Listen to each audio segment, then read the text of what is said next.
2-4 دن پہلے ایک صاحب نے مجھے کہا کہ میرا بیٹا وراثت مانگ رہا ہے. میں نے کہا کس بات کی, آپ تو زندہ ہیں, آپ کا ہے سب کچھ. کہہ رہے نہیں بیٹا بھی, بیوی بھی پیچھے پڑے ہوئے ہیں, ہمیں ہمارا حصہ دو. آپ کو پتہ ہے میں الٹے مشورے دینے میں ماہر آدمی ہوں. مجھ سے مشورہ لینے سے پہلے سوچا کرو, حقیقت بتا رہا ہوں. کسی کی بیوی بھاگ گئی, واپس لانے کا کبھی بھی میں نے مشورہ نہیں دیا اس کو. لوگ کہتے ہیں یوں کرو شاید واپس آ جائے, یوں کرو. میں کہتا ہوں اتنا ٹائم نہیں ہے, دنیا بہت تھوڑی ہے, اتنا ٹائم نہیں کہ اس کو منانے میں ٹائم ویسٹ کرو بھائی. ہاں آپ کی غلطی ہے پھر مناؤ, معذرت بھی کرو. آپ کی غلطی نہیں ہے, آپ پورے حقوق ادا کر رہے تھے, بھاگ گئی, مٹی پاؤ. اتنا ٹائم نہیں ہے منا کے, تھوڑی ہے یار, زندگی بہت تھوڑی ہے, تجربوں کی بھیٹ تھوڑی چڑھانا ہے اس کو. ایک صاحب کہنے لگے 3 بچے ہیں, بھاگ گئی, بچے بھی لے گئی. میں نے کہا 6 بچے اگلی سے پیدا کر لو, اس کے علاوہ آپ کے پاس کوئی آپشن نہیں ہے. کسی کا باپ بھی ان بچوں کو واپس نہیں لا سکتا, کوئی قانون ہے ہی نہیں ایسا. عدالتوں میں کیس لڑتے لڑتے گنجے ہو جاؤ گے, کخ بھی نہیں ملے گا, اور الٹا سارا خرچہ عدالت آپ کے اوپر ڈال دے گی اور چوڑے میں آ جاؤ گے. کہہ رہے بچوں کو کیسے بھولوں. میں نے کہا جو چیز اختیار میں نہیں ہے, دیکھو ابا مر جاتے ہیں کتنا روتا ہے, میں جب بھی والدین کا میرے تذکرہ آتا ہے مجھے رونا آتا ہے, لیکن کیا میں زندہ کر سکتا ہوں ان کو؟ بھائی ایک حقیقت ہے. اب کیا ہے, صبر کے علاوہ آپ کے پاس کوئی آپشن نہیں ہے. بچہ مر جاتا ہے تو تھوڑے دن رو کے صبر کرنا ہے نا. تو جو چیز اختیار میں نہیں ہے اس پہ رونا فضول حرکت ہے, ٹائم ویسٹنگ ہے. سب کچھ آپ کی مرضی کا دنیا میں نہیں ہوگا. بیوی بھاگے, بہت سے لوگوں کی بیویاں بھاگیں گی بھی, بچے بھی لے کے اسٹارٹ ہو جائیں گی. صبر, اس کے علاوہ آپ کے پاس کوئی آپشن, یا تو آپ محلے کے دادا ہو, محلے کے دادا ہو تو ایک الگ بات ہے, یا دادا بن جاؤ, اگلے الیکشن میں آپ کھڑے ہو جاؤ, وزیر اعظم بنو, بولے لے آ بچے, پھر آئیں گے ٹھیک ہے نا, پولیس میں چلے جاؤ آپ. جب آپ کے پاس اختیار ہی نہیں ہے, آپ کے پاس پولیس ہے تو ان کے پاس بھی ہے. تو آتے ہیں لوگ روتے ہوئے بیچارے, میں ان پہ ترس کھاتا ہوں, اللہ ان کے صبر دے, لیکن ان سے کہتا ہوں بھائی چھوڑو, اب ٹائم ویسٹ نہ کرو یار. اور ویسے بھی جو, اور خاص طور پر جو غربت کی وجہ سے بھاگی ہے نا, وہ تو اس قابل نہیں ہے کہ اس کو لایا جائے. بیوی میں اور طوائف میں فرق یہ ہوتا ہے کہ طوائفہ پہ پیسے خرچ کرو تو خوش رہتی ہے, بیوی پیسے خرچ کرو تو بھی خوش, اور اگر آپ غریب ہو گئے تو بھی غم میں آپ کا ساتھ. اس کو شریک حیات اس لیے تو کہتے ہیں, زندگی کی ساتھی ہے, خوشی غم میں آپ کا ساتھ دے گی. یہ کیا بات ہے کہ جب پیسہ تھا تو تھی, اب پیسے ختم ہو گئے تو اب بھاگ گئی. جاؤ لعنت بھیجو یار ایسی بے وفا. اور مرد تو مرد ہے, مردانگی ہونی چاہیے اس میں. مرد کی کوالٹی یہ ہے کہ کوئی اس سے محبت کرے تو 10 گنا زیادہ محبت کرے, لیکن وہاں سے پہل ہونی چاہیے.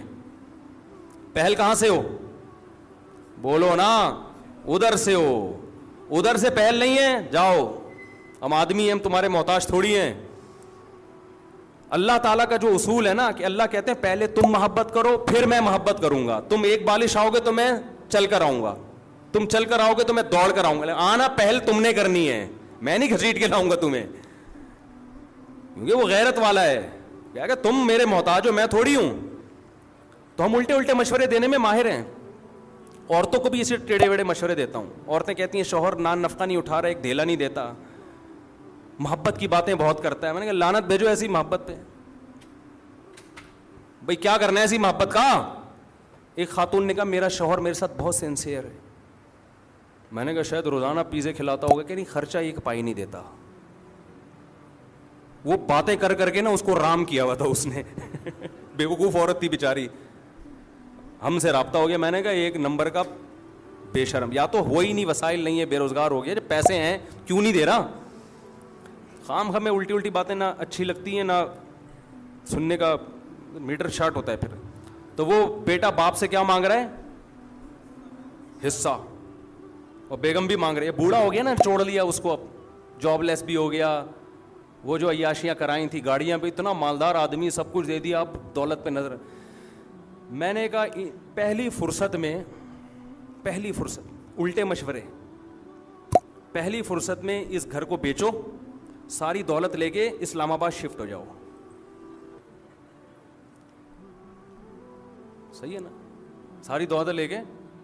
کہہ رہے ہیں یار وہ بیٹا, وہ, میں نے کہا ایسے نالائق بیٹے کا کیا کرنا ہے یار, جو بڑھاپے میں باپ کو خوشی دینے کے بجائے, بیٹا تو وہ ہوتا ہے جو کہے ابا یہ بھی آپ کا اور میں جو کماؤں گا وہ بھی آپ کا. ہم نے ایسے نیک اولادیں بھی دیکھی ہیں, جب جاب لگی ہے تو ابا کے ہاتھ میں لا کے تنخواہ پکڑا دی ہے کہ ابا یہ آپ کی وجہ سے، آپ نے پڑھایا، آپ نے ہم پہ خرچ کیا، یہ چھت آپ نے دی، میری ماں کو تحفظ آپ نے دیا جس کی وجہ سے اس نے عزت سے مجھے پالا ہے، مجھے نہیں چاہیے پیسہ، یہ سب کس کا ہے؟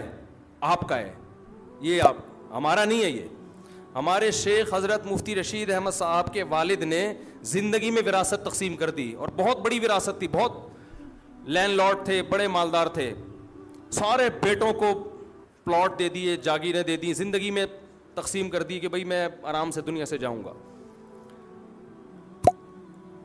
80 سال ان کی عمر تھی، اتفاق سے انہوں نے ایک اور نکاح کر لیا 80 سال کی عمر میں، بولو بھائی، ایک اور نکاح کر لیا۔ اللہ کی قدرت، اس سے اولاد پیدا ہو گئی، بیٹا ہو گیا اس سے۔ تو اب ان کو خیال آیا کہ اس بیچارے کا تو کچھ بچا ہی نہیں ہے، تو سب تو میں بانٹ چکا ہوں، تو سب بیٹوں کو بیٹیوں کو بلایا کہ بھائی دیکھو میں دوبارہ سے تقسیم کرنا چاہتا ہوں، جس جس کو میں نے ہینڈ اوور کیا ہے اپنی خوشی سے مجھے جو جو واپس کرنا چاہے۔ حضرت فرماتے ہیں ہم نے کہا اپنے والد سے کہ یہ جو آپ کہہ رہے ہیں نا کہ اپنا مال جو اپنے پلاٹ واپس کر دو، یہ ہمارے اپنے نہیں ہیں۔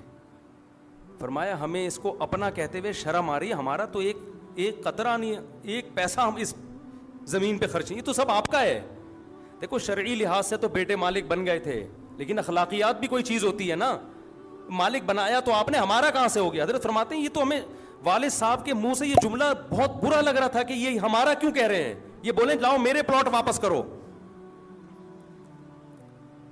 جو غیرت مند اولادیں ہوتی ہیں ان کا ایٹیٹیوڈ یہ ہوتا ہے کہ باپ نے جو چیز دے دی اس کو بھی باپ کا مال سمجھ رہے ہیں، اپنا نہیں سمجھ رہے۔ اور جو بے شرم اولادیں ہوتی ہیں وہ باپ سے ان حصہ مانگ رہی ہوتی ہیں، ایک دھیلا تمہارا خرچ نہیں ہوا اس کو خریدنے میں، سارا تمہارے باپ نے دیا، تم کیسے مانگ رہے ہو؟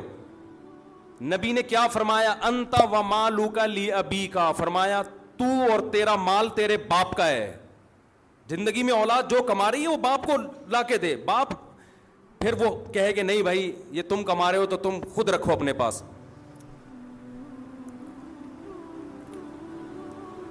تو وہ ابا کہنے لگے کہ جو بیٹا ہے نا وہ یوں کر رہا ہے، تنگ کر کے رکھا ہوا ہے اور ایسے کر رہا ہے۔ میں نے کہا آپ نے کیوں فری کرایا بھائی؟